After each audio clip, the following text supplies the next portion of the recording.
То есть был конфликт, и в ходе конфликта был применен нож.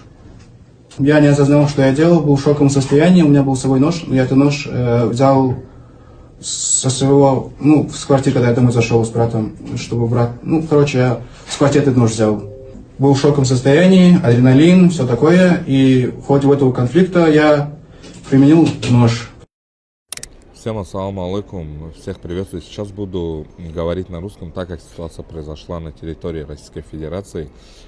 Самое, что меня затронуло, это когда убили братишку нашего Кобильджона, этого Тимофея, не стали нигде допрашивать и нигде показывать. А человек, который защитил женщину от четырех нацистов в общественном транспорте, во всех пабликах распространяются, что он убийца.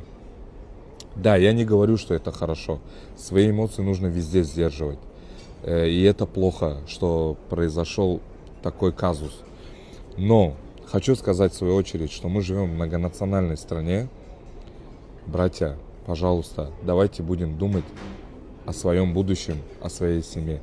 Так как мы в этом мире находимся временно, давайте будем жить достойно, пожалуйста. И паблики, которые распространяете и говорите, что таджик убийца, пожалуйста, выставляйте достоверную информацию, так как оно было. Что таджик защитил женщину. Из-за этого произошел вот этот казус. Всем спасибо, всем добра.